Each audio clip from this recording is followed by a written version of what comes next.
श्री समर्थ तुकाराम महाराज गाथा अभंग 1125. जाय जाय तू पंढरी, होय होय वार करी. जाय जाय तू पंढरी, होय होय वार करी. सांडोनिया वाळवंट, काय इच्छिशी वैकुंठ. सांडोनिया वाळवंट, काय इच्छिशी वैकुंठ. खांद्या पताकांचे भार, तुळशी माळा आणि अबीर. खांद्या पताकांचे भार, तुळशी माळा आणि अबीर. साधूच्या दाटणी, तुका जाय लोटांगणी. साधू संताच्या दाटणी, तुका जाय लोटांगणी. जाय जाय तू पंढरी, होय होय वार करी. सांडोनिया वाळवंट, काय इच्छिशी वैकुंठ. अर्थ महाराज साधकाला म्हणतात, अरे तू वारकरी हो आणि नेहमी पंढरपुरात जा. या वाळवंटात मिळणारे सुख टाकून तू वैकुंठाची इच्छा कशाला करतोस. त्या वाळवंटात खांद्यावर पताका घेतलेले, गळ्यात तुळशीच्या माळा घातलेले आणि कपाळाला अबीर बुक्का लावलेले वैष्णव खूप आहेत. अशा वैष्णवांच्या समुदायास मी लोटांगण घालतो. समर्थ तुकाराम महाराज गाथा अभंग 1126.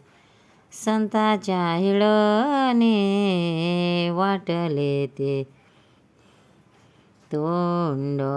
संतांच्या हिळणे वाटले जे तोंड.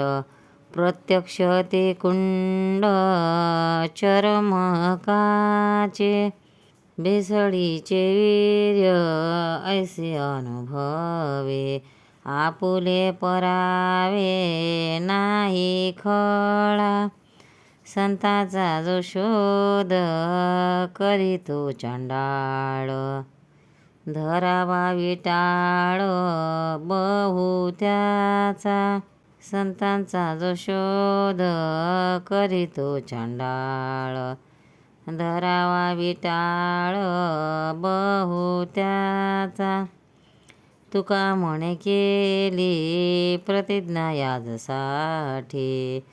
काही माझे पोटी शंका नाही. तुका म्हणे केली प्रतीक्षा याजसाठी. काही माझे पोटी शंका नाही. संतांच्या हिळणे बाटले जे तोंड. प्रत्यक्ष ते कुंड चरमकाचे. अर्थ नास्तिकाची निंदा करताना महाराज या अभंगात म्हणतात, संतांची निंदा करून जे तोंड दूषित झालेले आहे ते कातडे भिजवण्याचे कुंड आहे असे समजावे. दुर्जनाला परधन व परस्त्री यांच्यामध्ये लाज वाटत नाही. त्यांच्या आचरणावरून तो अशुद्ध बीजाचा आहे असे समजावे. जो कोणी संतांच्या जातकुळीची फजील चौकशी करतो त्याला चांडाळ म्हणावे आणि अस्पृश्य म्हणावे.